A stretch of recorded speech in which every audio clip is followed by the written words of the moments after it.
자, 함수의 극한의 성질이라고 하면은 증명이 대학교 가야 증명이 되거든요. 그래서 그냥 수렴한다라는 말이 있을 때 다음과 같은 성질이 막 성립한다라는 걸 그냥 편하게 받아들이시면 됩니다.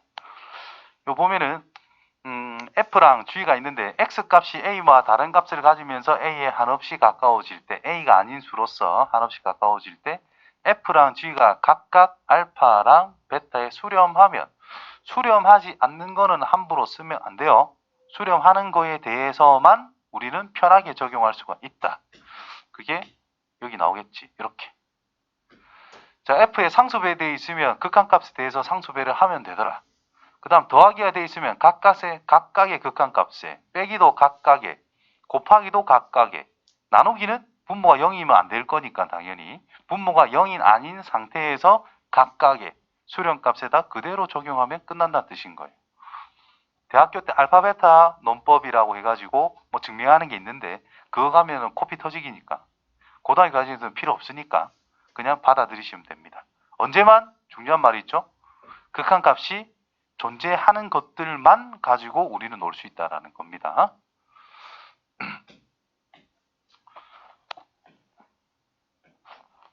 극한값 존재하는 것만 가지고 놀면 되는 거야. 자, 구해볼까요? 뭐겠니? 얘가 3이래. 3배 하면 된다 이 말이야. 얘는 어디로? 2로 보내주면 된다라는 거야. 그래서 9 빼기 4 해서 그냥 5 하면 됩니다. 언제 이걸 쓸 수 있다고? 이런 x를 포함하는 식 자체에 대해서 극한값이 존재한다고 알려져 있을 때에만 이런 식으로 적용할 수 있다라는 거예요. 자, 밑에 것도 봐도 얘는 극한값 수렴하지 2라고 되어 있지. 제곱이면 둘이 곱한다는 뜻이잖아요. 어차피 수렴하는 것끼리 곱하니까 상관없어. 분모가 0도 안 되죠? 큰 상관없어. F 수렴하죠? G도 수렴하죠? 그러면 극한값 갖다 넣기만 하면 끝난다는 뜻이 됩니다. 뭐? 4분의 6 플러스 6 그래서 3이다. 이렇게 수렴 여부는 확실히 확인하고 나서 놀아야 되는 거예요. 자, 두 함수 fx, gx 각각의 수렴하는 것은 다음과 같이 계산했다. 잘못한 것을 바르게 풀어라 라 그랬습니다. 자, x가 a로 간대. 따로따로 곱하는 것과 한꺼번에 써서 곱하는 것은 같다라고 할 수 있을까 없을까? 이게 성립된다라는 것은 얘랑 얘가 각각 수렴한다는 전제하에 이런 걸 적용할 수가 있다라는 뜻인 거예요. 그런데 지금 이놈은 어떤 값을 적용해도 다 수렴할 수 있단 말이야. 근데 이놈은 x가 1일 때에 대한 함수값은 정할 수가 없는 상태야. 그래서 1에서는 수렴한다라고 할 수가 없거든. 근데 이 a 자리에 1을 적용했을 때는 적용이 안 된다는 뜻인 거야.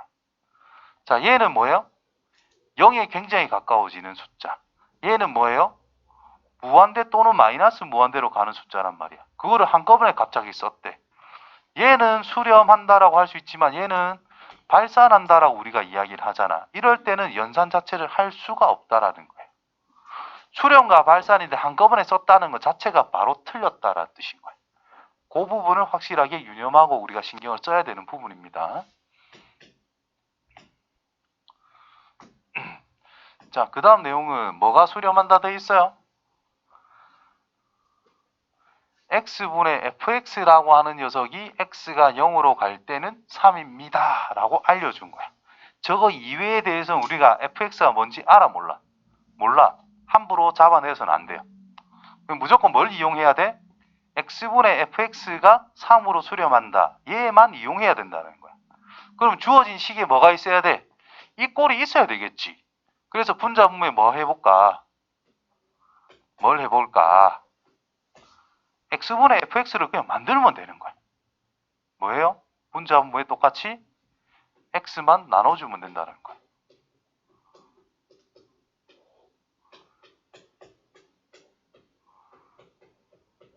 됐니? 그럼 이놈이 뭐가 되는 거야? 이제 3으로 가는 거야.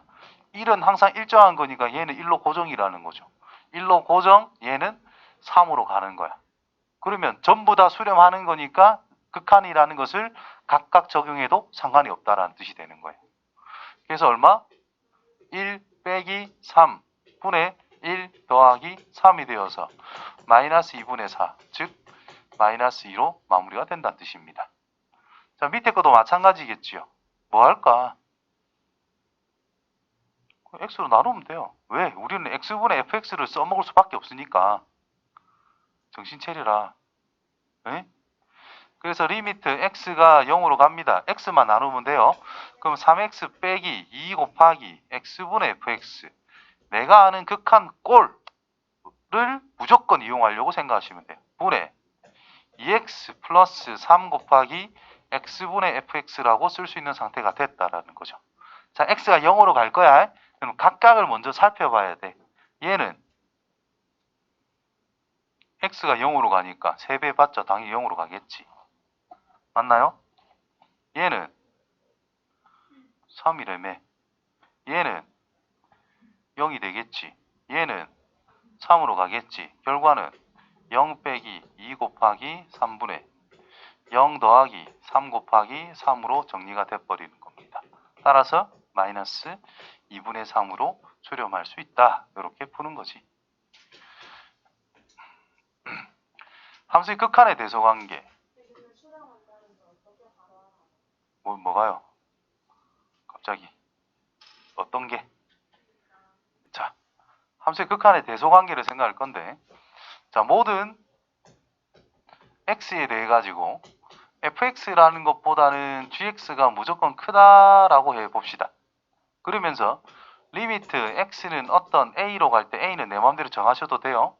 fx라는 것이 수렴하고 리미트 x가 a로 갈 때 gx라는 것도 수렴을 한대. 그때 이 수렴값을 알파, 수렴값을 베타로 정합시다. 그때 알파와 베타의 대소관계는 뭘까? 누가 클까요? 당연히 베타 크겠지. 얘가 다 크다 그랬는데.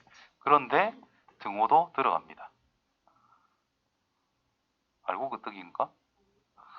왜 등호가 들어갈까? 예시. 자, 모든 x인데 x가 양수에서만 생각을 해볼게요. 양수 쪽에서만. 그럼 이거는 1 빼기 x분의 1이라 쓸게. 1보다 작겠지? gx는 1 더하기 x분의 1이라 쓸게요. 1보다 크겠죠? 근데 무한대로 보낼 거야. 무한대로 보낼 거야. 자, 이거는 어디에 가까워지고 있죠? x가 무한대로 간데 얘가 뭐에 가까워져? 0, 극한값은 1이라 합니다. 1보다 실제로는 작겠지만은 1에 가까워집니다 라고 해서 극한값은 1이에요. 자, 얘가 0에 또 가까워지니까 1보다 큰 상태이지만은 1입니다. 같을 수도 있다는 뜻인 거예요. 정확한 값을 이야기하는 게 아니고 계속 가다 보면 목적지가 어딥니까? 라는 질문이잖아. 맞지?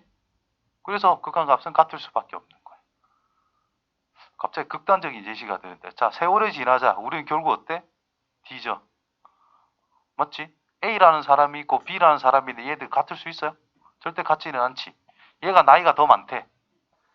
결국 세월이 흘러서 한 100년 지나면 결국 둘 다 죽음에 이를 거단 말이야. 최종 결과는 죽는다로 똑같은 결과가 나온다라는 거지. 이해되죠? 나이가 많건 작고 어차피 다 뒤질 거다 이 말이야. 작든 크든 극한은 같을 수도 있다. 너무 극단적인 예인가? 아무튼 그렇습니다. 자, 그래서 자, 이렇게 했습니다. 두 함수 fx, gx가 있는데 수렴했다. 수렴하는 걸 가지고 우리는 비교를 해야 돼요. 자, 이때 fx보다는 gx가 더 크거나 같대. 그렇다면 그 극한값이라는 것도 항상 크거나 같을 수밖에 없다. 자, fx보다 gx가 더 크다라고 하더라도 극한값은 이렇게 될 수밖에 없다라는 겁니다. 됐어요? 그 다음에 2번이 뭐냐 하면은 이거를 밑에 적혀있네. 샌드위치 정리 또는 압축 정리 또는 요즘엔 뭐 조임 정리 뭐 이렇게 막 하더라고. 자, 이게 무슨 소리냐면은 자, 그림 잘 표현이 되어 있죠. 자, fx보다는 등호 있어도 등호 없어도 상관없습니다. gx 있는 게 더 편하겠다. 세로 함수 hx랑이 들어있어. 이놈이 어떤 x가 a로 가까워질 때 뭐 알파래. 이놈은 베타로 수렴을 한대. 근데 이 알파 베타가 만약에 똑같은 상태가 된다면 이놈도 a로 갈 때 어때? 알파가 될 수밖에 없다는 뜻인 거야. 자, 위에 그림 똑같이 갈 거야. f가 무조건 작아. g는 무조건 커. 근데 여기에 접하는 상황이 생겼어. 그러니까 여기에 극한값이라고 하는 것이 알파로서 똑같다라고 생각을 하자라는 거죠. 그러면 hx 그래프는 요 사이만 움직일 수밖에 없는 거지. 어떻게 될지는 몰라. 근데 어디를 지나야 돼? 요 점을 지날 수밖에 없는 거거든. 뒤에도 몰라. 그러면 이 x는 a라는 곳에 한없이 가까워진다면 같은 값을 가져갈 수밖에 없다라는 뜻이 됩니다. 이해됐어요? 이게 샌드위치 정리라는 겁니다. 그래서 어떤 특정한 값을 내가 구하고 싶은데 좌우에 있는 극한값을 생각해 봤는데 알파로 똑같이 가고 있대. 그럼 가운데 거는 어쩔 수 없이 알파로 따라갈 수밖에 없다라는 겁니다. 아시겠죠? 자, 여기서 간단한 예시를 한 개 이야기할 건데, 자, 모든 x에 대해서 fx보다는 gx가 더 커. 그렇다면 리미트 x가 어떤 a로 갈 때 fx, 리미트 x가 a로 갈 때 gx가 있대. 이때 요렇게 돼 있대. 참 거지. 뭘까요? 참 한 표. 옆에. 참 뒤에. 참 뒤에. 다 틀렸다 이 말이야. 뉘앙스는 거짓인 같은데 뭔지는 잘 모르겠죠. 왜 거짓일까? 거짓입니다. 왜 거짓일까? 얘가 수렴한다는 말이 있어 없어? 없어요. 근데 극한값을 이야기한대. 말이 될까? 인마가 발산한데 둘 다 만약에 값을 정할 수가 있다 없다? 값을 정할 수 있다 없다? 뭔지도 모르는데 무슨 대소관계를 이야기한다는 뜻이야. 말도 안 됩니다. 그래서 이런 걸 이야기할 때 반드시 써야 되는 말이 뭐? 수렴한다 라는 말이 있을 때 이런 거를 항상 사용할 수 있다 이 말인 거예요. 무슨 의미인지 이해되겠지요?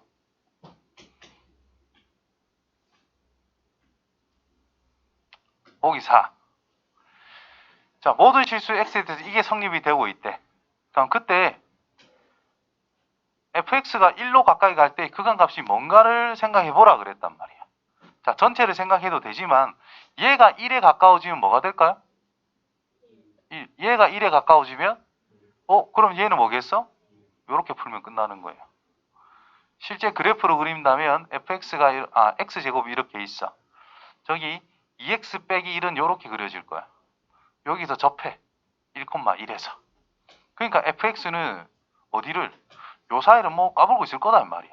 쑥 이렇게 지나갈 수밖에 없는 상태잖아요. 그러니까 1에서 같은 극한값을 가질 수밖에 없다. 샌드위치 정리에 따라 1이다. 절대로 그림 안 그립니다. 이걸로 바로 끝내지. 자, 두 번째.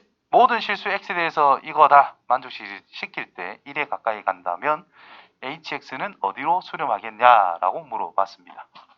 위에 거랑 밑에 거랑 똑같죠? 이만큼 평이동한 것밖에 안 되니까 둘 다. 아무튼 1로 가까이 간다면 3에 가까워진다. 1에 가까이 간다면 3에 가까워진다. 따라서 샌드위치의 정리에 의해서 리미트 x는 1로 갈 때 hx는 뭐가 될 수밖에? 3이 될 수밖에 없다. 이렇게 해주면 돼요.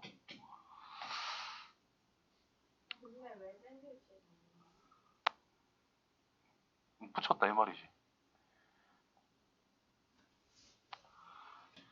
그래서 이 페이지에서 나오는 내용이 자 fx보단 gx가 무조건 크다라고 했지만 극한값은 이게 같을 수도 있다라고 이야기를 했단 말이죠. 그래서 모든 x에 대해 가지고 전부 다 수렴하는 거에 대해서 fx가 있고 gx가 있다라는 건데 크다라고 하더라도 극한값은 크거나 같다라고 해야 참인 말이 명제가 된다라는 거고 크거나 같다 해도 여기도 크거나 같다라고 해야 참인 명제가 된다라는 거. 이 부분을 잘 기억을 해 주셔야 됩니다. 마찬가지